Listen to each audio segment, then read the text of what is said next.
Okay, thank you. Does anyone want to speak up to that? Yes? Yeah, I think you asked a question. My own stuff with various guys, mainly as a human rights lawyer, which is what those miscarriage of justice campaigns.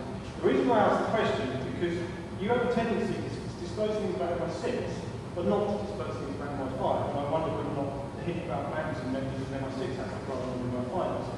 I find it very interesting because if you look at the world today, it's pretty obvious to see that spooks have a massive influence. The head of state in Russia is Vladimir Putin. He got there because he was head of the KGB. The head of state in the United States is George Bush. He got there because Daddy was head of the CIA. I find it rather hard to believe that the spooks aren't running this country. So, the idea that Peter Mandelson was key in turning the Labour Party from being a working class-based, albeit reformist organisation on the side of the tendency into a pro-capital right-wing party which goes around bombing every fucking country on earth. So it seems to be quite credible that Peter Mandelson would be an agent of either MI5 or MI6 or both. What interests me is how and when you make disclosures. And there was a very, very clear hint in the letter you wrote in 1997, I think, probably to the Home Secretary, where you refer to Peter Mandelson's past in the Young Communist League, and you make comments about the KGB might be thought to infiltrate in such organisations, but in fact, in the curious world of espionage, it's more often the infiltration is closer to home, something like that. A very direct hint. Now, it seems to be the only reason why you would make that hint is because you want to disclose that Peter Mandelson is a spy. And that, to me, means there must be some conflict between you and whoever it is who's running Peter Mandelson. So I would be really interested to know, David, because you are a self-confessed spook, and the spooks run the world, what the fuck is going on, who are you working for, and why have you disclosed that Peter Mandelson is an asset? Is it because he's an asset of a separate wing within MI5, perhaps there's a wing within MI5 called the repressed homosexuals, and that you represent the whole of vote within MI5? Perhaps he's an MI6 asset and you're working for MI5 and you're hostile to MI6. I don't know. I don't want to know what's really going on. They run this country. I get harassed the whole fucking time because I work for justice and I try and get people out of prison. You're a phony and I want the truth.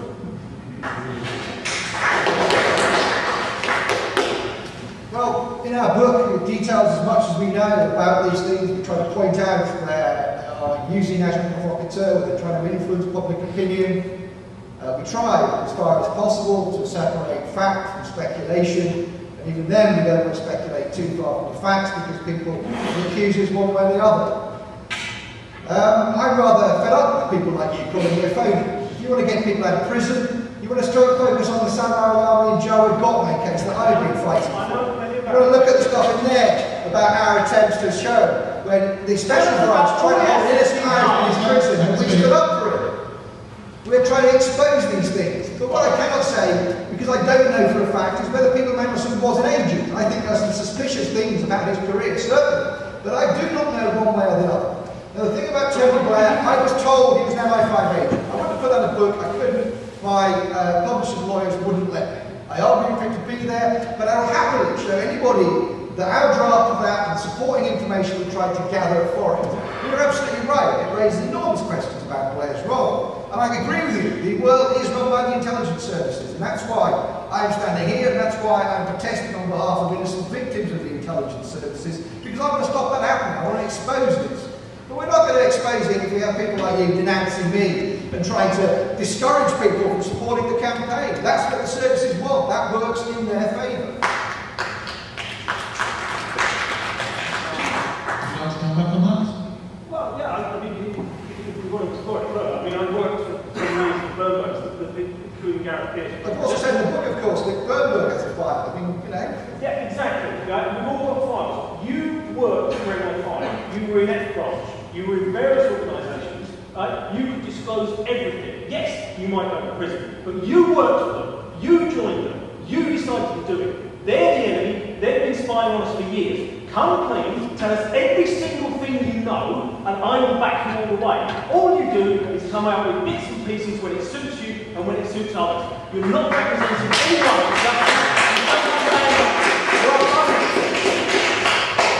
I'll ask Samurai Army's sister Random what we've done on behalf of 2 innocent Palestinians who were put in prison.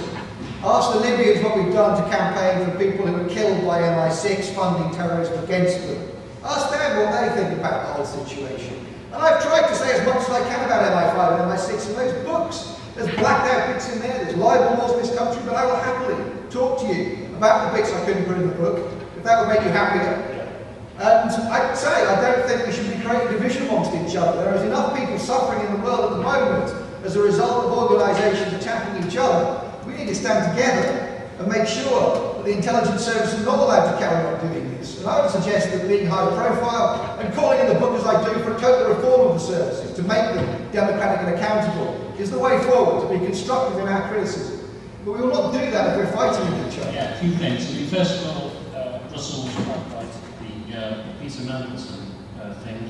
I mean, very good, almost word perfect. What David Shayler said in The Guardian on the 27th of September, to the initiated it would seem logical for Moscow to use members of its British army for its own purposes, but in fact in the arcane world of espionage and intelligence gathering the reverse was true. And this is just after stating that you read both of Mandelson's files. And I think the other point that Russell made about MI5 against MI6, especially if you add to it now the claim that it was Richard Tomlinson who maybe tried to get into Libya, or was it Punch? There was somebody else, so this is a second attempt to get into Libya. If you really thought that Richard Tomlinson was an agent provocateur, given he doesn't actually work for any current state agency, in fact he's in exile, rather than just calling him a bullshitter as you did, I think you owed it to other people, including people who might have contacted him thinking he was genuine, and I quite personally think he may well be genuine, to actually elaborate in detail that attempt that he tried to set you up in. I think by just calling him a bullshitter, that meant that people would be contacting Richard Tomlinson, as we've done, in fact, we didn't get a reply. Maybe he didn't offer us the correct holiday destination. Contacting Richard Tomlinson, they would be walking into some kind of trap which you didn't tell people about.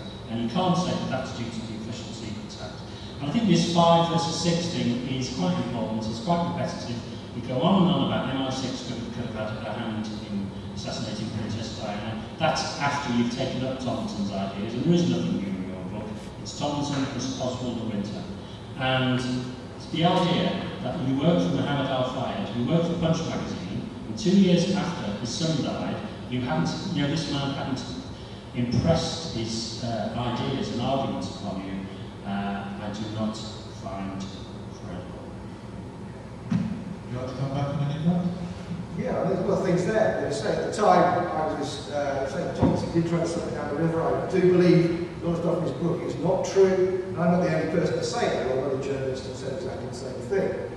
I really don't understand why you're taking issue with me for actually now supporting evidence that is sworn before a court, with quoting the book, and for coming around when we see the available evidence. At the time, I didn't know what the evidence was. I do now. And when the facts change, I'm ready to change my opinion. That's the way the system works. Well, I didn't know the facts, and I do know the facts. I changed them. At that point, I'd never met Mohammed Al-Fayed. I was in exile in France, and I had a lot of other things that I was actually trying to bring to the attention of British people, like MI6 funding our terrorist enemies. And I come back to that. I mean, I was thrown in prison when I tried to do the honourable thing, and I alert the government to that. They used an excuse to hold me in a French jail for 4 months. Again, I mean, what am I supposed to be doing here? I mean, I think exposing something like that requires enormous risk, and I'm not going to win any friends in the intelligence services, basically. I try as far as possible to be as accurate in what I can do, but I can't, as I say, comment on things that I don't necessarily know about. And I say, my suspicions about Richard Tomlinson, I don't know about Tomlinson. I'd like to actually meet him face to face and come to an opinion. Sorry? Did you meet him? I didn't know I meet him. I didn't meet him in France. I tried to, straight enough, but he was arrested just before I tried to meet him, and I was arrested shortly after that. So, I mean, what can I say to convince people? I mean, if Tomlinson occasionally, sometimes appears to be a bullshit, I've got to say that. I think on the subsequent treatment he's had from the British state, he probably isn't an agent provocateur. But you've got to bear in mind, at the time when I was saying these things, he had been given a deal by MI6 before he was prosecuted. When he first broke the act, they came to an arrangement with him in which they lent him money, like £25,000. It was only when he broke the act again that they pursued him and put him in prison. And there have to be, I think, some sort of legislation to protect genuine secrets.